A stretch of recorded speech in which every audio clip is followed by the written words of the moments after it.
इमाम शाफी रहमतुल्लाह अलैह फरमाते हैं कि 4 चीज़ें ऐसी हैं जो अक़ल के अंदर इजाफ़ा करती है, अक़ल को बढ़ाती हैं। 4 चीज़ें, 4 काम ऐसे हैं जिनसे अक़ल बढ़ जाती है, अक़ल के अंदर अल्लाह ताला इजाफ़ा फरमाते हैं। नंबर 1, लयानी बातों से परहेज़ करें। जिस चीज़ की ज़रूरत नहीं है उसको लयानी कहा जाता है। जिस बात को करने की ज़रूरत नहीं है वो बातें लयानी के अंदर शुमार होती हैं, उनकी ज़रूरत नहीं है। तो क्योंकि क़यामत वाले दिन तो हमें एक एक बोल का हिसाब देना है, तो उसमें फिर लयानी बातें उसका हम कैसे हिसाब देंगे।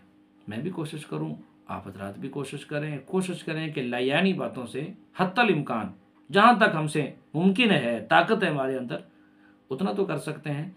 तो लयानी बातों से परहेज हो। नंबर 2, मिसवाक का इस्तेमाल ज़्यादा। जब भी वज़ू करें मिसवाक ज़रूर इस्तेमाल करें। मिसवाक के इस्तेमाल का ज़्यादा होना, इससे भी अक़ल बढ़ती है। और नंबर 3, नेक लोगों की मजलिस में बैठना शुरू कर दें। जहाँ कोई नेक आदमी बैठा हुआ है और कोई बातचीत कर रहा है तो करीब होकर बैठ जाएं और उसकी बात को सुनें। अगर वो उमूमी बात कर रहा है, कोई बयान कर रहा है, कोई ऐसी उमूमी गुफ्तगू कर रहा है, तो उसकी किसी ख़ास बात में तो दखल अंदाजी नहीं करनी है। वो किसी आदमी से कोई अपनी ख़ास बात कर रहे हो, आप भी जाकर जो है वो कान लगा कर सुनना शुरू कर दें अभी हज़रत साहब उसको क्या कह रहे हैं, तो यह नहीं है। मतलब यह है कि उनकी मजलिसों में बैठना, वो जिस मजलिस में उमूमी गुफ्तगू फरमा रहे हैं आप भी जाकर बैठ जाएं और उनकी गुफ्तगू को सुनें। खामोश बैठे हुए हैं तो आप भी जाकर खामोश बैठ जाएं। नेक लोगों की मजलिस के अंदर तो खामोशी से बैठना और खामोश बैठे रहना, उधर से भी खामोशी हो तब भी फ़ायदा होता रहता है। और चौथी चीज़ है अपने इल्म पर अमल करना। जितना अल्लाह ने इल्म दिया है हर इल्म पर अमल हो। सही बात पहुंच चुकी है हमारे पास, उस पर पूरा पूरा अमल करना। और 4 चीज़ें ऐसी हैं जो बदन को मजबूत बना देती हैं, उससे बदन मजबूत और ताकतवर और कुव्वत वाला हो जाता है। 4 चीज़ें ऐसी, ये इमाम शाफी रहमतुल्लाह ने फरमाया। नंबर 1, गोश्त खाना। गोश्त खाने से आदमी का बदन मजबूत होता है। इल्ला ये कि किसी बीमारी की वजह से परहेज़ हो गोश्त से तो एक अलग बात है, लेकिन अगर परहेज़ नहीं है तो फिर गोश्त बहुत अच्छी चीज़ है। नंबर 2, खुशबू सूंघना। खुशबू अच्छी हो तो उसको सूंघना चाहिए, उससे बदन के अंदर खुशी फरहत पैदा होती है और आदमी का बदन जो है वो मजबूत होना शुरू हो जाता है। और नंबर 3, कसरत से नहाना।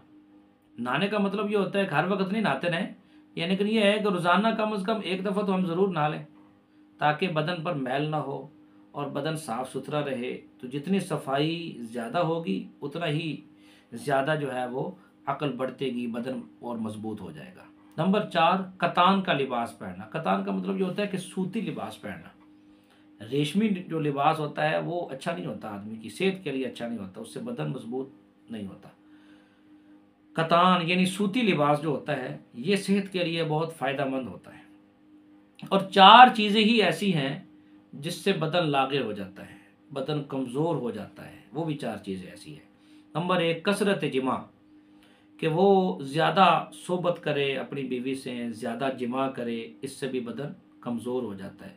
मुनासिब, हर चीज़ के अंदर मुनासिब अमल होना ज़रूरी है। नंबर 2, निहार मुँह कसरत से पानी पीना। निहार मुँह पानी नहीं, कुछ चीज़ खाकर पानी पीना चाहिए। जैसे रोज़े में इफ्तारी के वक्त कहते हैं ना कि फ़ौरी तौर पर पानी ना पिएं क्योंकि मैदा खाली है, पानी ना पिएं, पहले खजूर या कुछ चीज़ खा लें, खाने के बाद वो अंदर पेट में चली जाए फिर उसके बाद पानी पी लें। खाली मैदा जो है वो पानी पीने से नुकसान होता है। और नंबर 3, तुरस्त चीज़ों का इस्तेमाल ज़्यादा ना करें। थोड़ा बहुत तो खैर है, कोई बात नहीं, लेकिन तुरस्त चीज़ें ज़्यादा से ज़्यादा इससे अपने आप को बचाएं। मीठी चीज़, अगर शुगर नहीं है तो फिर मीठी चीज़ का इस्तेमाल करें, वरना तो फीकी इस्तेमाल कर लें अगर शुगर है तो। लेकिन तुरस्त चीज़ों से अपने आप को बचाएं, कम से कम इस्तेमाल तो करें लेकिन कम से कम। और चौथी चीज़ है फ़िक्र और गम। दुनिया के जो फ़िक्र और गम है वो इंसान के बदन को कमज़ोर कर देते हैं, अकल भी कमज़ोर हो जाती है दुनिया के फ़िक्र से, दुनिया के गमों से, और इंसान का बदन भी कमज़ोर हो जाता है।